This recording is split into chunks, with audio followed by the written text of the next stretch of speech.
nosso Messias Yeshua, a você que me assiste, a você que está me assistindo agora. Hoje eu quero falar sobre a porção da Torá, Balak, e também sobre a porção Pinhas. Finéias na sua Bíblia vai estar Finéias, e a porção Balak na sua Bíblia vai estar Balak também. Bom, vamos lá. Eu vou resumir essas duas porções. São porções da Torá, onde o evento que aconteceu no deserto. Vamos lá. Balak, filho de Tzipor, viu tudo que Israel fez ao Emori, Moabe, temia muito o povo, pois eram muitos. Balak chega a Balaão, você deve conhecer Balaão, ou em hebraico Bilam, e chega para ele e fala assim: Bilam, eu quero que você venha comigo, amaldiçoe esse povo de Israel, meus inimigos. Então Bilam vai com ele para amaldiçoar o povo de Israel. Porém, ele não consegue amaldiçoar o povo de Israel. Ele acaba abençoando o povo de Israel por 4 vezes. Então Balaque chega a Bilam e fala assim: Balaão, eu trouxe você aqui para amaldiçoar esse povo. E então Balaão chega para Balaque e diz: como posso eu amaldiçoar algo que Deus abençoou?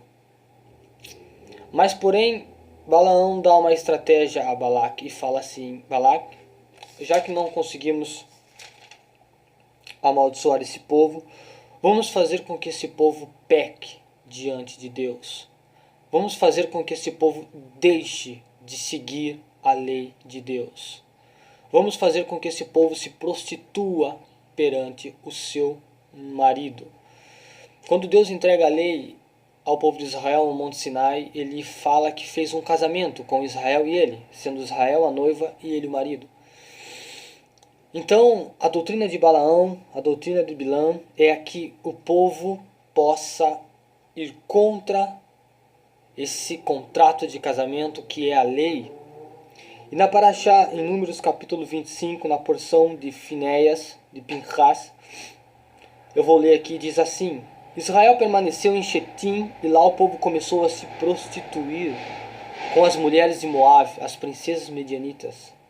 Essas mulheres convidavam o povo para os sacrifícios feitos a seus deuses.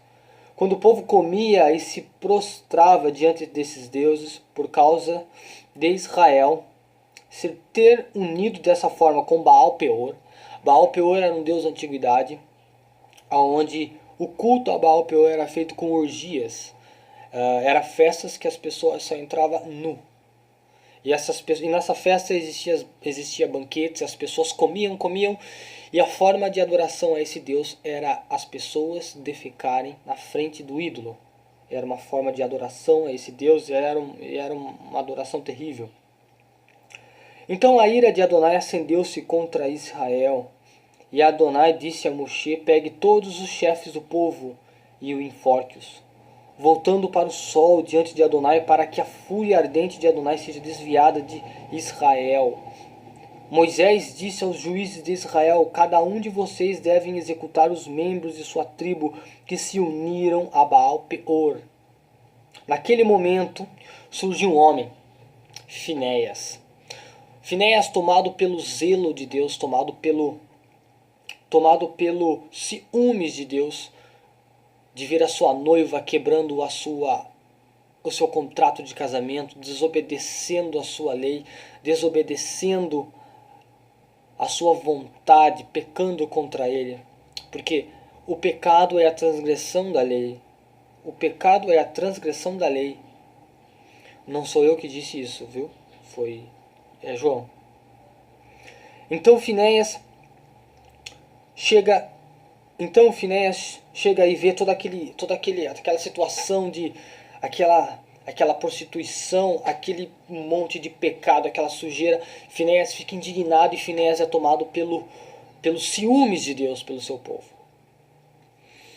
Então, nesse momento, um príncipe de Israel e uma princesa medianita passam na frente da tenda do encontro, onde Arão e Moisés estavam, de mãos dadas. E bem na frente da tenda do encontro, eles começam a ter relação sexual bem na frente da tenda do encontro. Então Finéias não pensou em nada, além de cessar tudo isso. Finéias pega uma lança, que diz que Finéias pega uma lança, enquanto os dois tinham relação sexual, Finéias pega essa lança e atravessa os dois, matando os dois. E quando Israel começou a pecar, a praga de Adonai desceu sobre o povo, e 24.000 pessoas morreram naquele dia por causa da desobediência. A praga que castigou aquelas pessoas. E a Parashá diz que quando Finéias enfiou a lança entre os dois, na altura do estômago, e diz assim: e foi assim que cessou a praga no meio do povo de Israel. E o povo voltou à obediência à sua lei. O sangue de dois pecadores fez que com o povo voltasse à obediência da lei. A obediência do caráter de Deus, que é a lei de Deus. E eu quero atentar essa doutrina de Bilã, a doutrina de Balaão, que é nos alertado hoje em dia, que é vigente hoje em dia, que é atuante hoje em dia, no meio do povo de Deus. Em 2 Pedro ele nos alerta, vamos lá em 2 Kefa, em 2 Pedro, Judas também vai nos alertar sobre Yeshua. Em Apocalipse capítulo 2 também vai nos alertar sobre a doutrina de Balaão. O que é a doutrina de Balaão? Nós vemos que a doutrina de Balaão é fazer com que os homens, com que o povo de Deus se desviem e deixem de cumprir a lei de Deus, que o povo possa pecar contra Deus. E o próprio João disse, eu vou ler aqui, 1 João capítulo 3, versículo 3 diz assim, 1 Yohana, e todo aquele que tem esta esperança nele continua a se santificar, porque Deus é puro, e todo aquele que continua a pecar transgride a Torá. De fato, o pecado é a transgressão da Torá. Vocês sabem que ele apareceu para tirar os nossos pecados, e nele não há pecado. Portanto, ninguém que permanece unido com o Messias continua pecando. Todo aquele que continua pecando não o viu e nem o conheceu. 2 Kefa, capítulo 2. Vamos ler o capítulo 2 inteiro. Pedro aqui vai nos alertar sobre a doutrina de Balaão. Vamos lá. Contudo, surgiram antigamente falsos profetas no meio do povo, da mesma forma como haverá falsos mestres entre vocês. Sobre falsos pretextos, eles introduzirão heresias destrutivas, negando até mesmo o mestre que os comprou, trazendo dessa forma sobre si mesmo, repetindo a destruição. Muitos seguirão suas devassidões, e por causa deles o caminho da verdade será difamado. Em sua cobiça, eles os explorarão com histórias inventadas. Shaul disse que a Torá é o caminho da verdade. Shaul disse que a Torá ali encontra sabedoria e a verdade. Vamos ler aqui em Romanos. Em Romanos diz assim: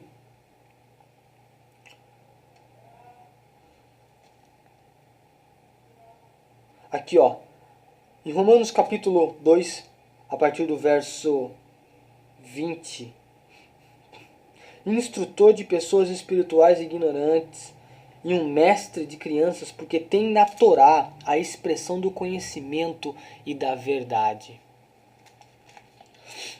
Vamos lá. A punição deles decretada há muito tempo atrás não está inativa, sua destruição não jaz inerte, porque Deus não poupou os anjos que pecaram, ao contrário, colocou-os em um calabouço sombrio mais baixo que o Sheol, que o inferno, reservados até o juízo.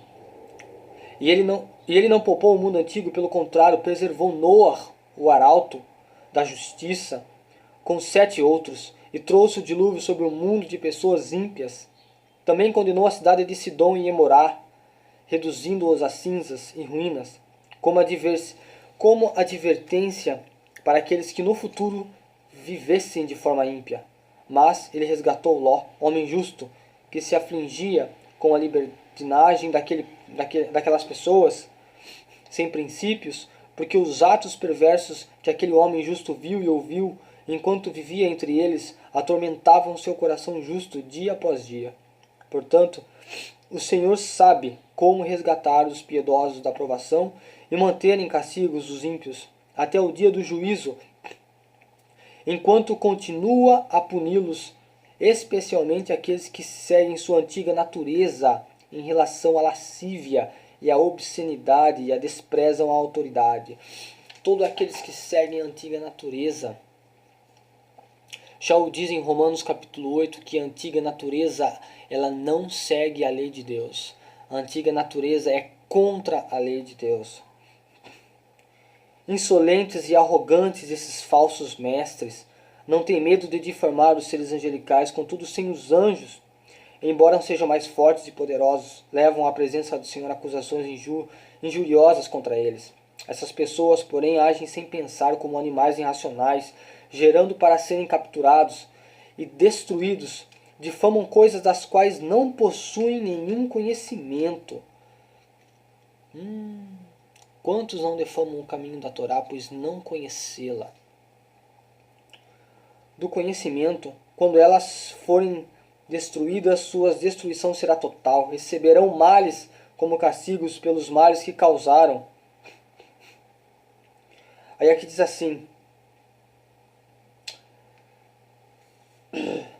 vangloriem-se da vantagem baseada em nada, brincam com o desejo da velha natureza a fim de seduzirem com lascívia pessoas que acabaram de escapar do estilo de vida errôneo. Agora, prometendo-lhes liberdade. Yeshua traz liberdade, mas liberdade do pecado, não liberdade da lei, de cumprirmos a lei. Doutrina de Balaão sendo pregada hoje em dia ao povo do Eterno.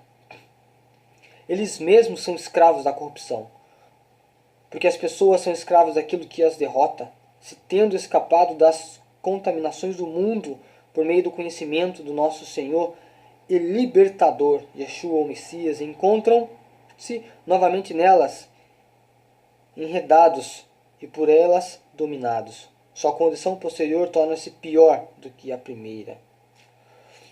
Nós vemos Kefa nos alertando do perigo contra a pregação, contra a lei. Pessoas que pregam liberdade, pessoas que falam sobre liberdade, mas essa liberdade é a liberdade do pecado, não a liberdade da obediência a Deus. Os falsos profetas.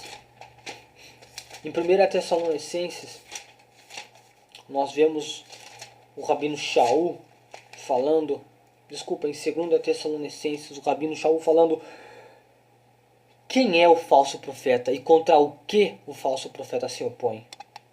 Ele diz assim: porque o dia não virá antes da apostasia, de ter sido revelado o homem que se separa da lei, é destinado à perdição. Aí aqui continua dizendo assim: porque essa separação da lei opera em segredo, mas permanecerá oculto até o dia em que o detém seja tirado do caminho. Então aquele que incorpora a anulação da Torá será revelado, aquele a quem o Senhor Yeshua matará com o sopro de sua boca, destruirá pela glória de sua vinda. Quando esse homem que invalida a Torá vier, o adversário lhe dará poderes para realizar todos os tipos de falsos milagres e sinais. Paulo aqui nos adverte, o Rabino Shaul nos adverte, o falso profeta é que prega contra a Torá, é que prega a liberdade da Torá, sendo que nós somos libertos do pecado para obedecer a Torá. Doutrina de Balaão. Tome cuidado. Doutrina de Balaão. Voltemos ao caminho da verdade. Voltemos ao caráter de Deus, que é a sua lei. A obediência à sua lei é o caráter de Deus. A vontade de Deus para o homem. O sacrifício de Yeshua veio nos trazer de volta à obediência da lei. Não nos livrar da responsabilidade dela, mas sim obedecer a Deus, assim como Yeshua fez. Se você gostou desse pequeno estudo, compartilhe, se inscreva aí no canal e dê um joinha. Shalom, que a paz de Yeshua esteja conosco.